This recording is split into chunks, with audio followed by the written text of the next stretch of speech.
Warning, this podcast contains no Jedis. Return of the Dead Guy.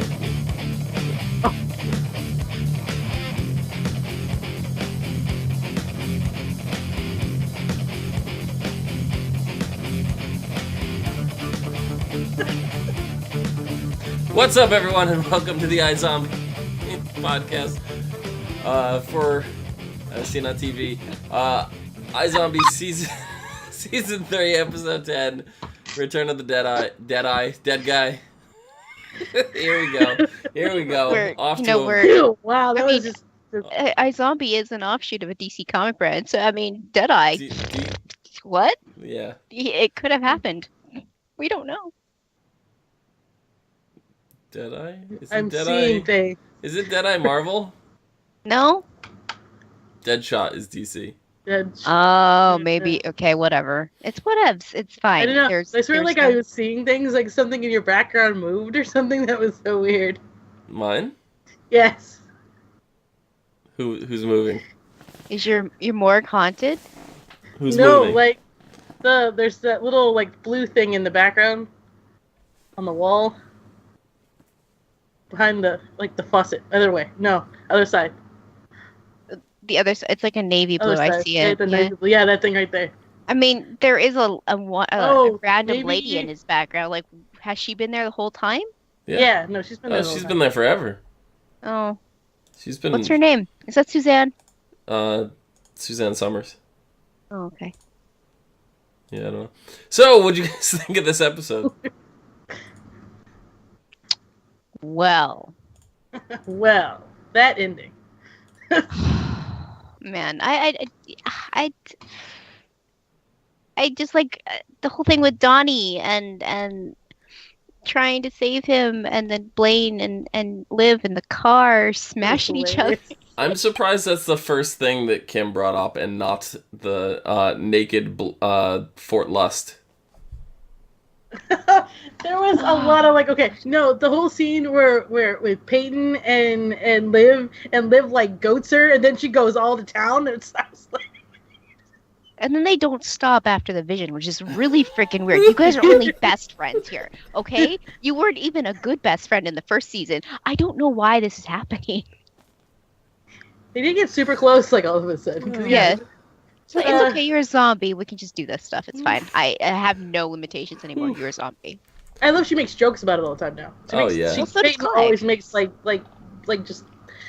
And I love the scene with Blaine and Mr.Boss and him like shooting him and then stabbing him through the throat, and he just goes all zombified. Like, what? And Boss goes, oh shit.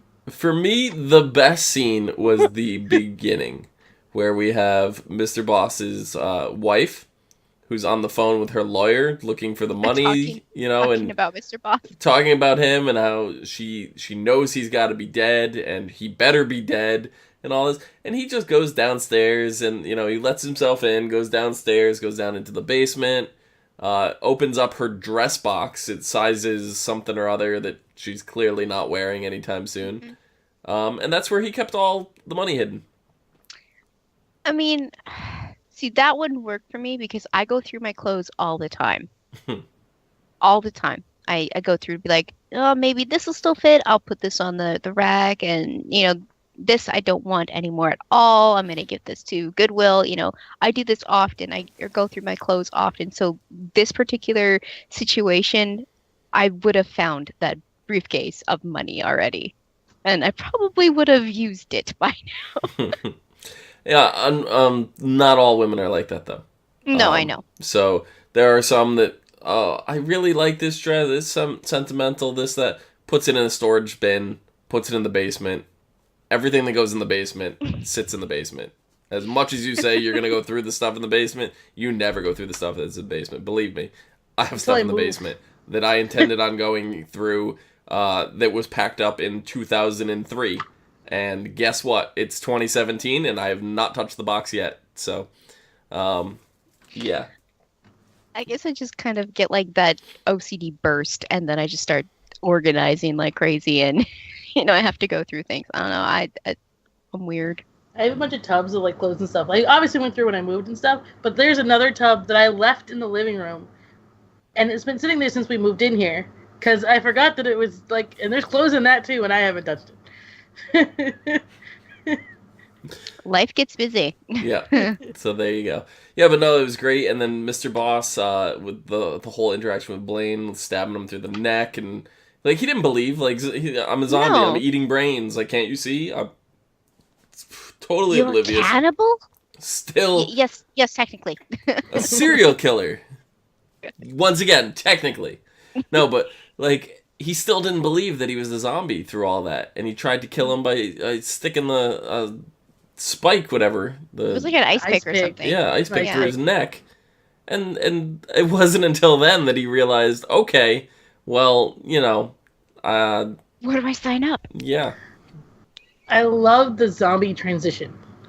Because you can literally, like, this is the first time I think you really got to see the pale, like, you literally watched him pale. Yeah. Which is weird, because if you have artificially changed the melatonin in your skin, it's permanently like that. Why would it switch back to a pale, unless it's magical, I don't see how realistically it would do that, because they're staining their skin. You saying he's dying because he's dyeing his skin? He's tanning. He's tanning. Yeah. He's not dyeing his hair, but he is tanning his skin. Even changing that, like, you ever, like, somebody gets scared, you ever heard the expression, like, you just went white, whatever. That's still, whether you tan, anything like that, it still happens. It will still change. Yes. So he's paling, veiny, his eyes, the whole blackouts. No, I agree. The transition is amazing, because we never really seen it in that depth before. It was just like the skin changing. Like, I thought, like, spray tanning. You're basically, not only are you dyeing, you're staining your skin, but you're actually leaving like a film over your skin as well. So I didn't see. But I mean, I do remember, like, oh, you look pale as a ghost. Hey, I don't change color like that. I'm already as pale as a ghost, so I guess I got that covered. But I mean, you'd still like, because you still have like red and stuff in your cheeks and stuff like that. That will all drain your lips. Everything drains when that happens. Like, when you get sick, your lips will pale too. So you're I have been told that I look green when I get like scared or something, but never pale. Which is, maybe that's how my genealogy works with I'm gonna have to take you through like a zombie walk or something sometime. I told you it will happen if you ever do that. Surprise! Especially if it's a where they can even like brush against you and stuff like. There will be dead people, real dead people. That's kind of the point. So obviously, because we kept talking about bringing you down here for like some of our haunted houses, and they're the most of our haunted. There's like at least a few. All of them, they can touch you. Nope, not into that. Sorry, not my boat that I want to float, or a cup of tea or anything like that. I think I laugh harder when they can touch you than get scared. Bee's just that ticklish. No, it's not. Okay. The one time, okay, so one moment, which I think I like stand out the first time, I've never been in a haunted house where they can touch you. So I went in, and then like the one guy literally like all the way up my arm, into my hair, and back down my arm, and I'm like, that's not scaring, you're filling me up. Yeah. Well, thank you, but no thank you at the same time. Yeah. I'm like, oh, that's more action than I've got it in months. No, but Nikki's actually petrified of zombies. It's one of her irrational fears, so... I think taking her to a zombie house would be a good way to find out if she goes pale or not. So, well, I have been threatened that or get mad. In New York City they actually do zombie walks. I have been threatened to be taken to one of those. So for a good 2 years straight, I made sure that I watched every bit of website coverage of zombie walks to make sure nobody was going to trick me into going into the city on that particular day. So. Yeah. I have a feeling you wouldn't be scared. I feel like you'd be mad. You'd just be mad at them. Oh yeah. The rage would outweigh the scared, and she would just walk through the whole thing with a puss on her face, just anger, fist balled. Yeah, zombie comes near me and she just touch me. Don't you fucking touch me. Yeah, that would be all I would have to do is go like this. And they would not come near me. Well, what if it was iZombie zombies? You mean like Liv? Yeah. I don't think I'd have a problem with that. What if it was Donnie? iZombie Now, zombies. I think it's a zombified zombies. Like the Romero effect that they were talking about when they get to the point where they cannot be saved. That's where the turning point would be for these particular zombies. Donnie was still like, he was just like still high on the brain. He was being starved, so he was a little bit more aggressive. Yes, that would still scare me because he could physically overpower me easily.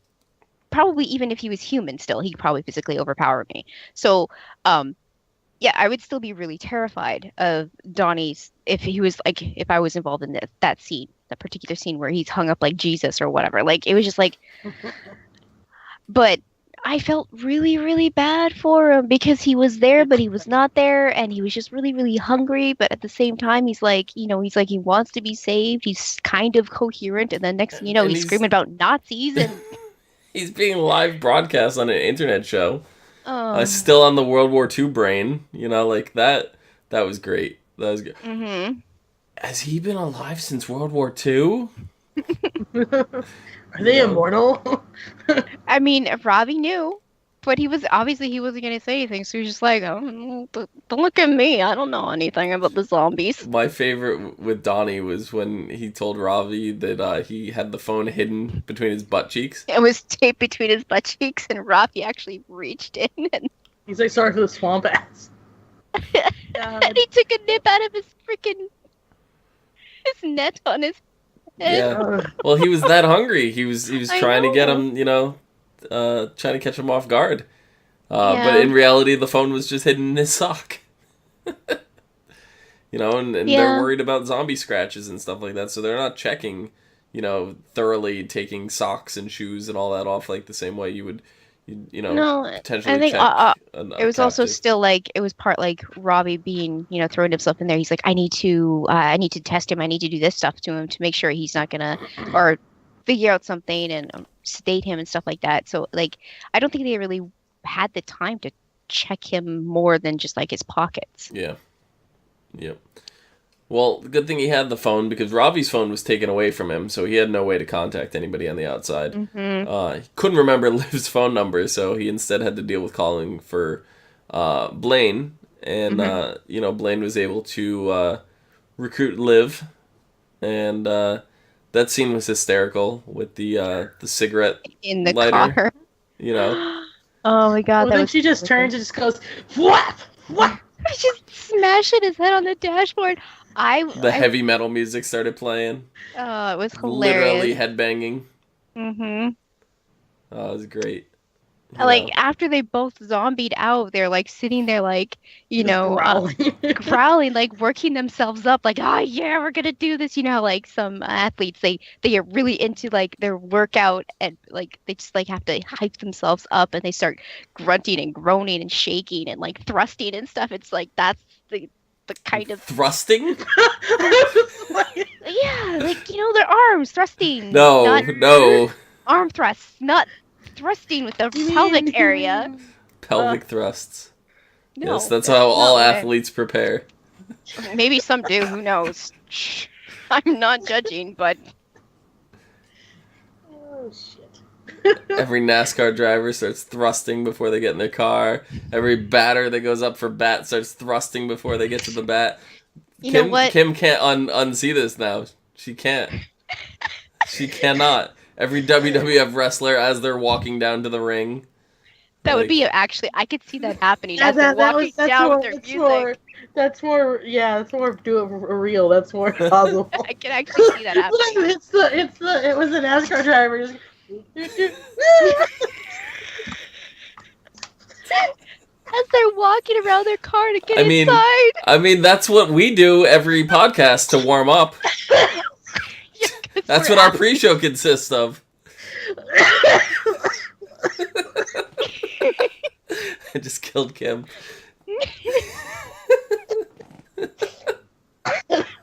That's why we were so late. That's why we started the show late. We just got so into the thrusting, we couldn't stop. I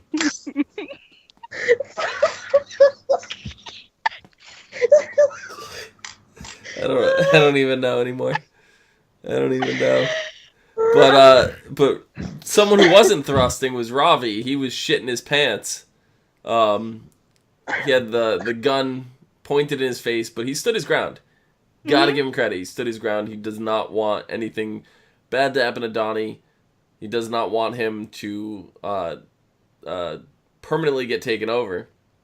No, and I think even if it wasn't Donnie, if it was some random zombie, Ravi would still stand there because he knows that they are people. They just have to survive a different way. Yeah, I think so too, but it's different because he's got a connection to Donnie too. You know, Well, so I think it's a little bit more. Yeah, but it's I'm a saying little more personal, even though he doesn't necessarily like Donnie. You know, it's different when like you ever go somewhere and you're having a miserable time, and you may somebody that you saw you went to high school with that you definitely weren't friends with, but you recognize, and it's just, hey, there's somebody to talk to.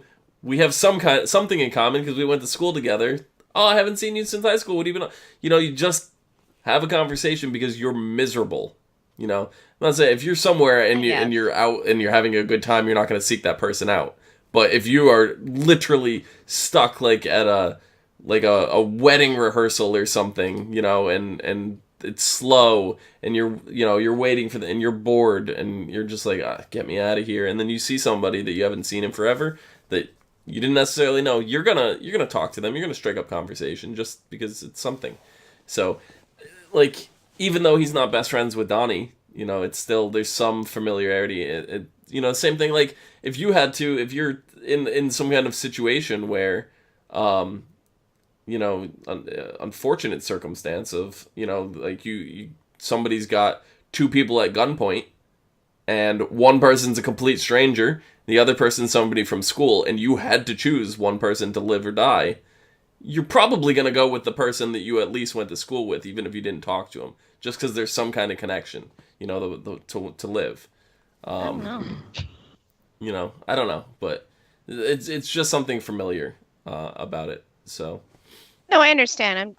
I'm not going against you in any way. It's just saying that he would end up at the Possibly. end at the same result, even if it was somebody he didn't know. It's just that Donnie, he does have the connection, so he was a little bit more assertive about it.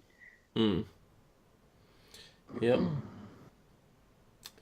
Yeah, I mean, and then we left off the episode with that, so that was like the big story that we had there. Huge cliffhanger. We didn't even hear the door open or anything of like Blaine and Liv coming in. It's just the gun to the head, and he's hitting one. Like, it's like, oh shit, there's very little time for anything to happen right now. But like, I don't know if they are. I know they're like, oh, we're gonna shoot you no matter what if you get in our way. This is zombies. It's the world that's in peril. I don't feel like, I feel like one of his buddies is gonna stop him, because the moment they take an innocent human life, that's when they're fucked. Yeah. Yep. For sure. But even with that ending, we went back to some stuff that we knew we were going back to, like Peyton's client. Weckler, yeah. Weckler, yeah. She wants Liv to eat the brain of her client, and she's like, "You're aware he's got a history of mental illness. He was hallucinations of his dead wife, not to mention dominatrix and." All this stuff, and it's been 5 episodes now since we've seen Liv on the dominatrix brain. So, it was definitely interesting to go back to. Kind of a flip, too, because 5 episodes she was the dominatrix, and this episode she is the sub of the dom-sub relationship. So yeah. She's the one getting slapped. She's the one being punished. That's why she had Peyton stage that. No, he never was a client. He watched stuff because he was trying to get information, but he was never actual. To be fair, though, like, I don't think he'd be the one to take that dominant side of that kind of situation. He would have been a sub. He didn't like that stuff. That's why his wife didn't like that stuff. Yeah. His wife. Yeah. This is his wife. He was probably really interested. But what we did find out is he did, in fact, kill Roxanne. Something that, they were very adamant that he didn't do. But, the way they triggered that was, we mentioned earlier with Peyton in her nice leather cat costume. Yeah. And she was being very, resistant of it at first. And then Liv just, boy, did she give in. Her. Oh, yeah. And then she's like, oh, fine. It didn't take much. It didn't take much. So we know that Peyton has... an ego. She's got something hidden on the inside that she really wants to till do. It's clean. Like she was definitely into it. But it was Liv threatened her ego. Yeah. So it was, Peyton's got an ego. She's got this I'm perfect at everything. Really attitude. Yep. She does seem like one of those. It's not competitive, but she feels like she needs to prove to everybody that she is good at everything she does. Yep. And then we found out his death, Weckler's death, was in the jail cell, which we knew. More information that he was hung and he was resisting, so he didn't hang himself. He was in fact hung by a guard named Gary Oberman. And Brian in chat said, did anyone else think that the prisoner said Gary Oldman, not Gary Oberman? Because that's what it sounded like to me. Because I had just watched Lost in Space, and Gary Oldman is in that. Yeah, no, I definitely thought I heard Gary Oldman as well. So, yeah. He's one of I like a lot of him. I love him. Yeah. He's a good villain. So, and then we find out he has been back to work since that night. So we have Liv and Clive going around, doing some investigatory work, and they find out that Gary Oberman has died. He fell overboard in a cruise, and they kind of show up at his wake. Fell overboard. Yeah, so now this whole case, has been blown up because it's now... we have Weckler knocking off a client. Weckler goes to jail. Weckler gets hung. And then to cover up his murder, they murder the guy who murdered him. Made it look like an accident. So there's definitely something going on. I knew we've been talking about this, that this case was coming back up over and over and over again, that there was going to be some significance to it. So, I have a theory. What's your theory, Kim? So, we know that the mayor was one of her clients. We also know now, because of what we saw, apparently his daughter is a zombie. Yes. Yes, so, his son is not a zombie. But his son is not a zombie. The mayor's son is not a zombie. Yeah, well, no, but this was Weckler's daughter. Weckler's daughter is a zombie. So and her best friend. Yeah, I'm thinking that while the whole dominatrix stuff was going on, he might have zombied out, and there's proof of that on the thumbnail. Yeah, that makes sense. And yeah, and that's why the thumbnail was thrown out, because the drive.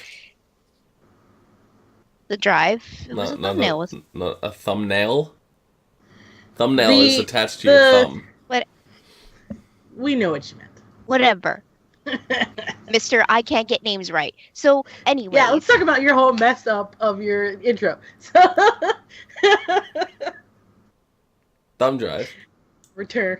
Okay, thumb drive. It does make sense, especially if he was caught zombieing, going full on zombie on camera. And that's why the lawyer was like, psst, psst, psst. Oh yeah, thumb drive isn't even in the evidence anymore. That's it. That's done. We're good. Yeah. Later, Gators. I really think that's what happened. Yeah. Yeah. Well, it was kind of crazy because they go and interrogate. Not really interrogate. They go and at least let the daughter know that her father was killed and not, he didn't hang himself. And then when we cut away, that's when the daughter and her best friend start eating the brain tubes. So they're involved with Fillmore Graves. Yeah. And Fillmore Graves is the only one that has the brain tubes at the moment. So, Fillmore knows about them. There's no way they're stealing stuff from Fillmore Graves. They wouldn't be able to get away with it. So what I noticed about the difference between the way the military eats the brain tubes and the way the girls were eating the brain tubes is I used to get those yogurt tubes when I was a kid. Yeah, and I was sitting there watching them eat. It came out like the raspberry or the cherry, and I'm like sitting there. I'm like, I oddly am grossed out, but I really want that yogurt right now. Like I want a yogurt tube. Yeah. I don't like yogurt. I don't either, but I used to freeze them and then eat them like popsicles. So that was good. Yeah. And then, as we mentioned, we had Naked Blanket Fort Lost, which I'm sure was Kim's favorite part of the episode. She's gonna Major running around. Yeah. Answering in his little sheet with the pizza. Like, oh, yeah. What? Do people do that? Really? You order pizza? I'm sure people do that. I feel so bad for any kind of delivery person that delivers food now. It's just like I almost feel like holding them up for a second when the next time somebody brings takeout to my door, I'll be like, "What is the weirdest thing you've opened the door to?" Oh my god! I'm sure you get stories. Yeah, but like I don't trust that girl at all. I'm sure there's stories on the internet somewhere. Oh no, there's definitely something up with her. I like how she's like, "Oh well, I've been accused of something and I didn't do it." I feel like she actually did it, and she's just playing on Major's heartstrings because. Another theory with this one too. Okay, so it's just a coincidence that they went to the same camp. Yeah. I think she's one of those stalker who's into killer. Yeah. Write letters to killers in prison and stuff. Yeah, we've heard the conversation before. We totally did mention that last episode. Because she showed up at his door and he's like, "Oh hi, hi Shauna." So we did discuss that a little bit. I'm totally on board with that though. Yeah, that's what I honestly think what's going on here is because she just happens. I think she went to go find a bunch of information about him, and because she's a stalker. Mm-hmm. Yeah, well, you notice. You went to the camp too? Do you remember the? Yeah, do you? She didn't sing it. No, he did. Didn't. No, he did. Yeah. She made sure to record it so she can remember it too. Exactly. Yeah. So. Yeah, I don't like her. Nope, she's scurry. Yeah, and my precious Major, don't mess with him, please. Yeah. It was a short little quip during the episode, but it's still impactful because we know Major, he's gone through a lot recently. Yep. And he just became human again, and he's indulging in all those urges because he can. Yep. So, but we know now from Blaine that once you die again, you go straight back to being a zombie. So he was turned again. Remember? He got scratched. Okay, I feel like there's still a dormant part of the virus. It's not The Walking Dead. It's not The Walking Dead. But anyways, yeah. So he was scratched again. So, but what we did find out is that the cure is not permanent. So you can get scratched again and become a zombie again. Yeah. I'm curious how long it's going to take for Mr.Boss to realize, hey, I could be invincible. I was waiting for that. Yeah. Except, they just shoot him in the head. Yeah, Blaine. He's not going to let Boss get any kind of head up on him. The moment the Boss becomes a zombie, Bandoli nope. Yep. Yeah. And then we can't go without talking about Liv on the brain seeing hallucinations of Drake. We find out that she feels guilty for shooting Drake. And we knew she would. Well, she's seeing him everywhere, especially in bed with Justin. That was fun. And Justin took it like a champ. Well, he knows. He's like, oh, okay, well. Yeah, and to be like, she didn't even say I'm on a brain that this happened. She's like, I'm on a super juiced brain. Yeah. she explained that it was going to be a little bit more involved than just a regular vision. So I love that we keep seeing Liv on the other side. We keep seeing her go into the visions. Which I think is really odd because we haven't seen it for like 2 seasons, and then season 3, I mentioned a couple episodes ago, oh, isn't this the first time we've seen Liv, like, on the outside, like what it looks like? And we keep seeing this over and over again now. We see what it's like to be Liv. Really, and it's so much more awkward, like... It's because the visions are longer. Yeah. Her visions before like the super juiced were only seconds long, but they seemed longer to her. It's kind of like when you daydream. But now that she's on this brain, it literally is 3 minutes of her just staring into nothing. It's not just, Especially in the middle of, sexy time with Peyton. Well, I think sometimes especially I think the reason they went that direction with some of this is, like, I don't think we need to see, the kill or see the murder. She's directly seeing the murder. She's directly seeing the killing. So, I mean, I guess it's like, well, you guys really don't need to see that, so let's do the other side. Yeah. Mm-hmm. Yeah. See what the people on the outside are, how they're reacting to when the visions happen. Because, like, wasn't it near... I know Peyton and Clive were in the same room when she blanked out that one time. And then, they were in the morgue and they're standing over a body because she wanted to get that brain out of her. She wanted to stop. Yeah. So, like, she's having a vision. Yeah, she is. Yeah. And they just stand there. And I like how Clive and Peyton are getting closer. They're actually connected. I don't know. They went out for steak. Friendship. They went out for steak this episode. So, it seems like something more is happening with them slowly. I love the joke that Clive made, because when they said that the Peyton's she's got a guy coming over, and he's like, I can tell you this story. I tried to, she's like, I hate you right now. I'm going away. Yeah. Yeah, no, I definitely think there's something going on with them, so I like it. I support it. Intimate. I think it's like a really good friendship brewing. I don't know. I think they're leading in that direction. I totally don't get that vibe at all. No, I don't see them. I mean, I'm not getting the vibe now, but I see it happening in the future. I don't see the ship. I don't. I really don't. At all. I don't ship. No shipping. No. It'll get there. It'll get there. You'll ship it. And no, I'm going to be disappointed if it happens. I want another Blaine ship. No, Blaine deserves to be alone. Blaine works best alone. I don't like Blaine lovey-dovey. I like Blaine evil and manipulative and scheming. But, but Liv does kind of admit to Drake and herself, really more herself than anything, that she's kind of been taking the brains in part so she doesn't have to live within her own head. She's living through all these other ones because she does feel so guilty for shooting him. And then they kind of like make up and make out at the same time. And as Brian says in chat, I loved it when Justin and Peyton came into the house to find Liv making out with herself. Hysterical. That was the most awkward thing ever for Liv. I don't think the way she acted. She was like, "Oh, it's okay, we're done now."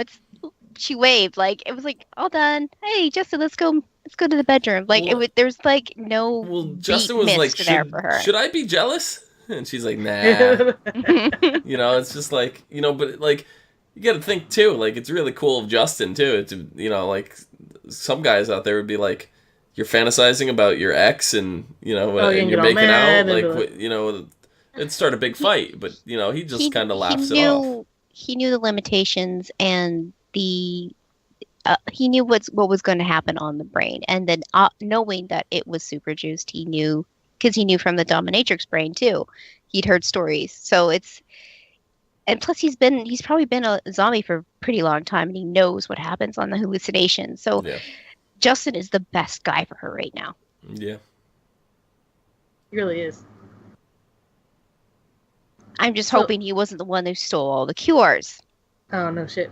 Yeah, I'm hoping this is a win for Liv, because I know her dating has been bad, and she made jokes about this a couple episodes ago. And Brian does say, are we ever going to find out who stole the cure? Because it seems like they just kind of dropped that. They dropped it for now, and I think it's going to come up again toward the end of the season, if not next season.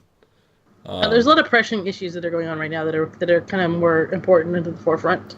Yeah, it's kind of crazy because this is the first time we've ever had an iZombie where it's such a layered, so many storylines going on at the same time. Like, we're dealing with the Weckler case, we're dealing with the brain of the week, we're dealing with Liv's relationship, we have Mr. Boss, we have Fillmore Graves. Blaine, we have Blaine's father, Fillmore Graves. We have the mystery of Fillmore Graves with the helicopter blowing up. We have the zombie kid. There's just so much going on right now. Yeah, and they really just keep throwing more and more at us. And and not to even mention the zombie truthers. Like that's right there. That's 10 storylines that are actively going on right now. And I don't even feel overwhelmed. Really, I don't. They're really handling it fine. Yep. It's just certain things, on the forefront, like the Cure. It took place, it happened, and it happened at a time when, it was inconvenient, very perfect timing and stuff like that. And then it was dropped off because other more pressing things, as Kim said, kind of took place. But I think when it needs to come back up again, somebody gets scratched accidentally, shouldn't be, whatever, then, there may be something in that. I'm also thinking, out of left field, just kind of thought right now, is maybe Ravi's assistant, ex-girlfriend, stole the Cure. She's been on his ex-boss? Yeah, she's been really close to figuring out the zombie thing, Yeah. Well, she's definitely asking questions. Yeah. So. But. I don't know. We haven't seen her for a while, so... No, and that would be the perfect reason, because we haven't seen her since about the time the Cures disappeared, so... Because, Ravi's not exactly, he doesn't really keep his experiments hidden. He has a room just full of brains and jars and crazy rats going on. So, she could have easily just been like, yeah, well, I have the reign of the lab because I'm this person, and she just walked in and was like, what is this liquid in a syringe? What the hell? What I want to know is what happens with the night crew. We know there's a night crew, right? What are they thinking with zombie rats and, Yeah, we do bring this up often. I almost think that Ravi just doesn't sleep. I think he's an alien. We met the night crew one time. And then he fired them because things got crazy, and he decided not to sleep. Or maybe he made a clone of himself that works in the lab because Ravi is Ravi. The Clone Wars? Just because this is Return of the Dead guy. We don't need the Clone Wars. Next episode is called Conspiracy Weary. Liv and Blaine come to the rescue of one of their own. They consume the brains of conspiracy. Conspiracy. Blah.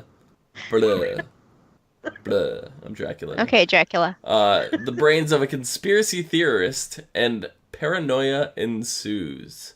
Meanwhile, as they continue to search for conspiracy theorists that may or may not exist, Liv researches Major's new friend. Finally, Ravi makes a surprising discovery of his own. So, Liv, you better get down to the bottom of that crazy bitch. Whoa, keep this PG. Come on, we were talking about thrusting in the middle of the freaking podcast. I meant the show, not our podcast. Oh. Wait, what? Wait, what? We're all like, we accepted it. No, wait a minute. Wait a minute, this show? Where we have naked blanket forts? What are you talking about? Fort Lost. Speaking of Fort Lost, Kim, where can the people find you? In Fort Lost? On Twitter, is it ATUFFITY, PUFFITY. Nikki, preparing with thrusts? Force lust? Nikki, where can the people find you thrusting? I'm not going to be thrusting, but you can find me on Twitter at LEDYVN24, LEDYVN24. Yep. And you can find me and Peyton going out to grab a steak down below at Phenomenon, PHENOMEDOM. You can find us all and more in our thrusting shenanigans on ASOTVpodcast on Facebook, Gmail, T+, Twitter, MySpace. And right here on YouTube at /ASOTVpodcast for some more podcasts for some of your favorite TV shows, games, and movies. Until next time.